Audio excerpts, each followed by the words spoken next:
За өнөөдөр векторын координатын тухай дэлгэрэнгүй тайлбарлая. За хавтгай дээр ямар нэгэн А гэсэн вектор байсан гэж бодъё. Энэ векторын x тэнглэх дээрх проекц буюу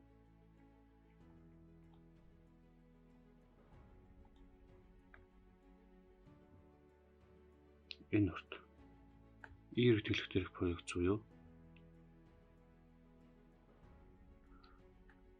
энэ уртыг нь ашиглаад векторыг координатаар нь өчж болдог.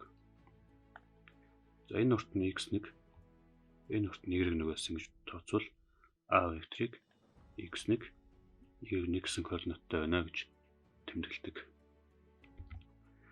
За тэгвэл огторгуу дээр энэ нэг x1 гэсэн цэг, энд y1 гэсэн цэг, энд z1 гэсэн цэгүүдийг тэмдэглэе.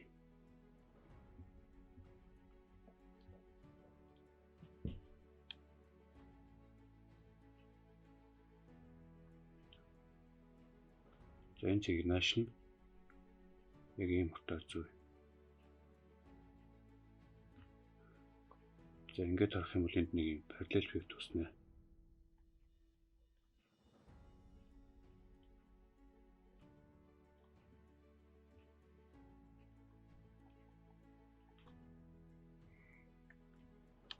За координатын ихийг энэ цэгтэй холбогд үүсэж байгаа ийм нэг вектор гарч ирнэ. 3 хэмжээтэй учраас сайн төсөлж хараарай.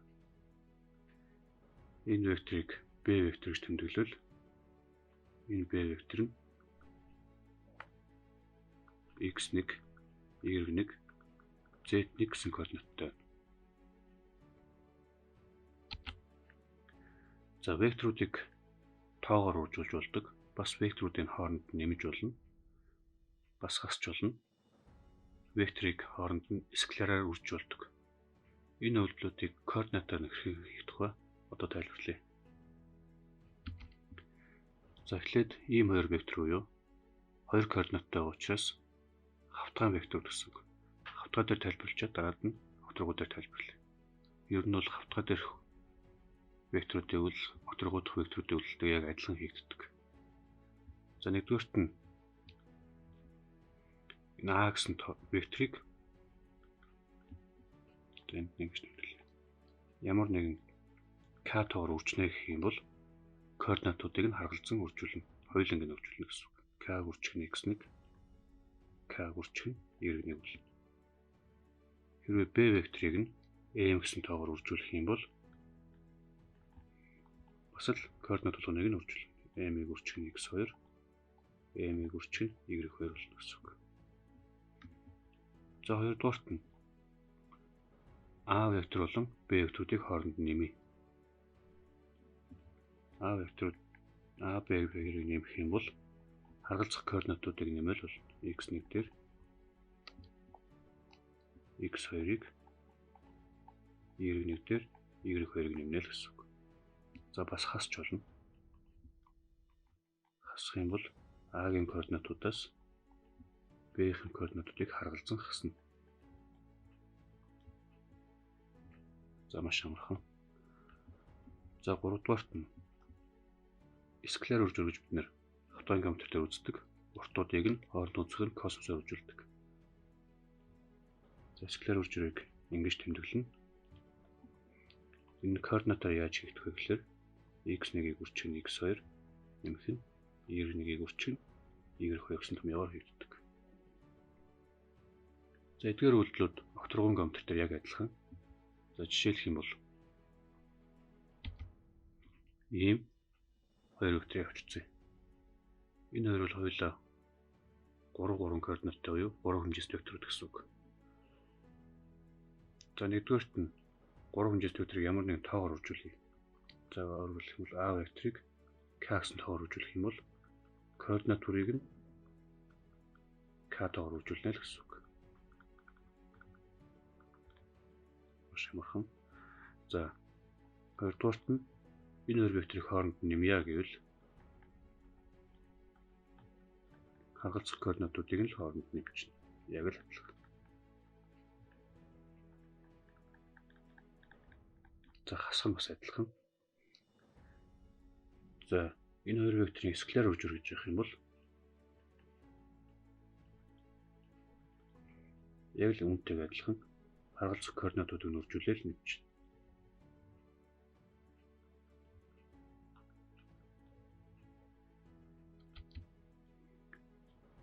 За ийм нэг жишээ авч үзье.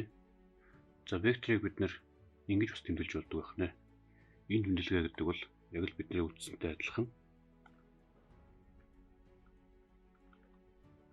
2 3 1 гэдэгтэй л яг адилхан. За эхлээд А-г нь буюу энийг бодож үзье. P гэсэн векторыг тогтмол тоогоор юу 2-оор үржүүлэх юм бол координат болгоныг нь 2-оор үржүүлнэ л гэсэн үг. Тэгэхээр 4 6 2 гэж гарч ирнэ. За P. За P векторээс 2-ыг үржих нь Q гэдэг векторыг хасах юм байна. Хасахын тулд эхлээд бид нэр 2-ыг үржих нь Q гэдэг векторыг тодорхойлчих. За 2-ыг үржих нь Q гэдэг вектор бол координат болгоныг 2-оор үржүүлэх буюу 2 тэг 10 бол. За одоо бид P векторээс буюу энэ векторээс энийг хасна. Тэгэхээр энэ вектор гэдэг маань энэний координат болгоноос энэний координатуудыг хасна. Тэгэхээр 2-оос 2-ыг хасаад тэг болох юм байна. 3-оос тэгийг хасаад 3 болно. 1-ээс 10-ыг хасаад хасах ёс болно гэсэн үг. За C нь P векторын уртыг бол. За ер нь бол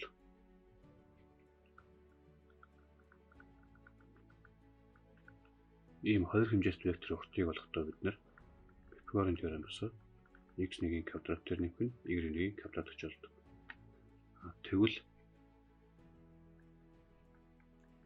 3 хэмжээтэй байх юм бол 3 хэмжээтэй векторын уртыг олохдоо язгуурын дор яг л Pythagorean теоремтэй адилхан. y1-ийн квадрат нэмэх нь z1-ийн квадрат гэж болно. Тэгэхээр c нь бол одоо c-г энд бичиж.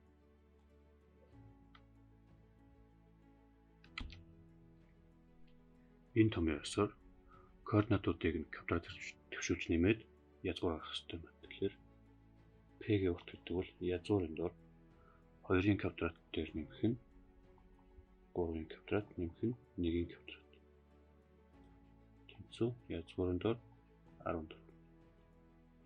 За ингээд C-гийн уртыг P-гийн уртыг болчихлоо. За ийм жишээ авч үзье. За бид нэр векторыг тэмдэглэдэг хэд хэдэн нэмлэгнүүдийг мэдж аваад байна. Өмнө мэдчихснээс гадна дахиж ингэж тэмдэглэж болдог байна. Энэ тэмдэглэгээ гэдэг бол ертөнцөл энэтэй адилхан. 1 2 хасах 1. Энийг үржиж байгаа коэффициент нь 1 байгаа гэж тооцно. Тэгэхэд 1 энд 2 байна. К-г нь үржиж байгаа коэффициент нь хасах 1. Тэгэхээр B-гийн координат гэдэг бол 3 хасах 1 нэмэх 2 л гэсэн үг. За үйлдэлүүд нь яг л адилхан. А, B-ийг нэмнэ гэдэг бол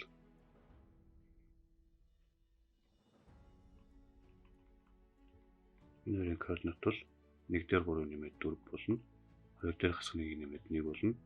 Хасах 1 дээр 2-ыг нэмээд 1 болно. За энэ тэмдэглэгээр шууд ингэ гараад ирнэ. Энэ тэмдэглэгийг ашиглая гэх юм бол А дээр нэмэх нь B гэдэг нь 1i дээр 3i-ыг нэмээд 4i 2j хасах нь 1j гэхлээр нэмэх нь j. За хасах k дээр 2k нэмээд нэмэх нь k. Ингээл. За тэгвэл B нь А гэсэн векторыг 3 орчуулна. Өөрөлдөх юм энийг л 3 орчуулж байна гэсэн. Тэгээ 3a гэдэг вектор бол 3i нэмэх нь 6j хасах нь 3k. За C нь 2b-гийн уртыг бол эхлээд бид нар векторыг 2-оор орчуулах хэрэгтэй. 2b гэдэг вектор маань 6i хасах нь 2j нэмэх нь 4k.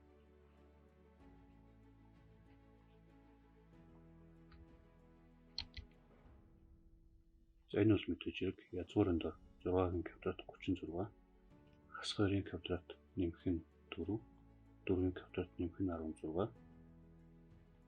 Ингээд язгуур дор 56 гэх юм. За жишээ 3. Ийм хоёр вектор өгсөн байг. Энэ хоёр векторын скалар үржүүрийг олъё. За мэдээж харгалзах координатуудын хооронд үржүүлдэг гэж түрүүн тайлбарласан байна. Нэгийг 20 үржүүлээд 2 болно. Нэмэх нь 20-ыг 3 үржүүлээд 6 болно.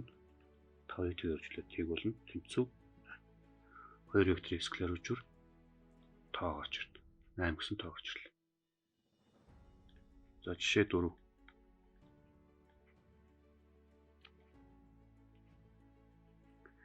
Яг энэ хоёр векторын хоорондох өнцгийг олъё. Хоорондох өнцгийг. За бид нар бол хоёр скалар үржүүрийг хоёр векторын скалар үржүүрийг x1-ийг үржих нь x2 нэмэх нь y1-ийг үржих нь y2 нэмэх нь z1-ийг үржих нь z2 гэж олдгоор заасныхаа дагуу ингэж олсон байгаа. Тэгвэл түүнээс гадна бас ингэж олж болдог. Бид геометри хичээлээр заадаг. M-ийн уртыг N-ийн уртаар үржүүлээд хоорондох өнцгийнх нь косинусаар үржүүлдэг. Бид нэр энэ өнцгийг олох гэдэг гэсэн үг нь шүү дээ. За мэдээж скалар үржүүрийг хоёр янзаар олсон. Хоёр янзаар олсон гэдэг чинь хоёр өөр хариу гарч ирнэ гэсэн үг биш. Энэ хоорондоо тэнцүү. Хоёр өөр аргаар олсон болохоос биш. Хоорондоо тэнцүү гэсэн үг. За эндээс юу гэж хэлэх гээд нэвлээ? Хоорондох өнцгийнх нь косинус гэдэг бол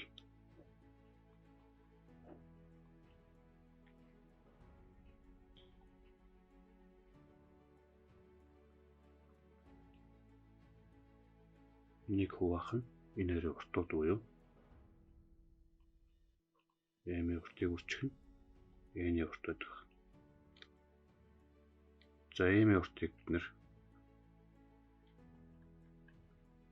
дээдлэгээр нүчжээ.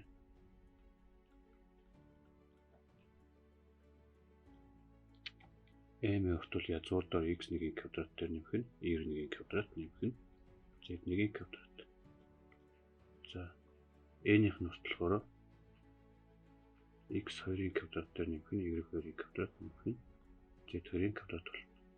Тэгэхээр энэ томьёонд шууд энэ тоонууд орлуулж авчих юм бол нэр хооронд үнцгийнх нь косинусыг олчлоо гэсэн үг л. За дээдлийнх нь үржүүр мэдээж 8 болсон байгаа. 8 гэдэг нь түрүүн бид бодоо олцсон байгаа. Энэ 8. За доотлолтоо M-ийн урт буюу 1 дээр нэмэх нь 4 нэмэх нь 25.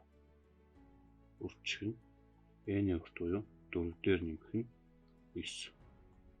Нэмэх нь тгийнх нь бичих шаардлагагүй. За ингээд бичвэл 8 хуваах нь язгуурын дор 30-ыг үржих нь 13. За хоорондох өнцгийн косинус нь иймтэй тэнцүү. Эндээс хоорондох өнцг нь бол арк косинус 8-ыг хуваах нь язгуур дор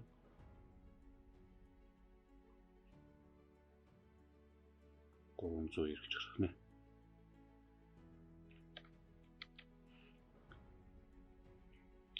За жишээ 5. Энэ хоёр вектор перпендикуляр байдаг юм бол өөрөөр хэлбэл хоорондох өнцг нь 90 градус байдаг юм бол x нь хэдтэй тэнцэх вэ гэсэн асуулт үүсэж байна. За бид нэр дүнгийн сая үзсэн байгаа. Хоёр векторын хоорондох өнцгийн косинус гэдэг бол скалар үржүүрийг нь уртууд нь хуваасантай тэнцүү байдаг гэж үзсэн байна. Хоорондох өнцг нь 90 градус байна гэдэг бол энд 90 градус байна гэдэг бол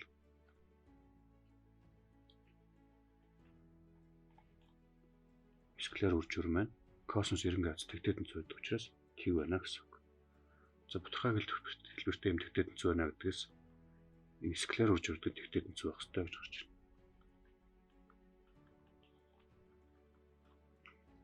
Өөрөөр хэлэх юм бол хоёр вектор хоорондоо перпендикуляр байна гэдэг нь скалар үржүүр нь тэг байна гэсэн үг. Өөрөөр хэлэх юм бол манай скалар үржүүр маань 2-ыг x-ээр үржүүлээд нэмэх нь 1-ийг хасах 1-ээр үржүүлээд за хасах 1 гэж хасах 1-ийг 3-аар үржүүлээд энэ тэгтээ тэнцүү байх ёстой гэсэн үг. Эндээс мэдээж 2x тэнцүү 4 болно. X тэнцүү 2 гэж болж байна. Хэрвээ энэ x-ийн оронд 2-ын тоо байх юм бол CD гэсэн векторууд хоорондоо перпендикуляр байна гэсэн үг. За жишээ 6. А болон B векторууд ингэж өгөгдсөн байдаг. Хэрвээ энэ хоёр нь параллел байдаг юм бол x дээр нэм 2x дээр нэмэх нь y-ийн хэдтэй тэнцүү вэ гэсэн үг. Гэсэн бодлогыг бодож байна. За x y болно л гэсэн үг. За хоёр вектор хоорондоо перпендикуляр байхын тулд параллел байхын тулд за энд бичиж. Ийм координаттай хоёр вектор параллел байна гэдэг бол x1-ийг x2 тавьцуулсан харьцаа, y1-ийг y2 тавьцуулсан харьцаатай тэнцүү, тэр нь z1-ийг z2 тавьцуулсан харьцаатай тэнцүү байх ёстой. За буцаад яг ингэж бичсэн ч бол x2-ийг x2 тавьцуулсан харьцаа, y2-ийг y1-ийг тавьцуулсан харьцаа, z2-ийг z1-ийг тавьцуулсан харьцаатай тэнцүү. За тэгэхээр манай бодлогын хувьд бол энэ хоёр векторын хоорондоо параллел байхын тулд за B-ийн координатыг A-ийн координатад туваа. X-ийг 3-т хуваасан харьцаа нь 10-ыг 5-т хуваасантай тэнцүү, тэр нь Y-ийг 1-т хуваасантай тэнцүү байх ёстой. За мэдээж энэ бол хоёртой тэнцүү учраас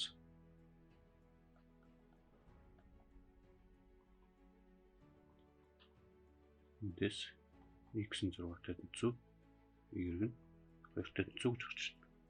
За тэгээ бидний олох илэрхийлэл утга гэдэг бол 2-ыг өрчгөн 6 нэмэх нь 2 буюу 14 гарах нь.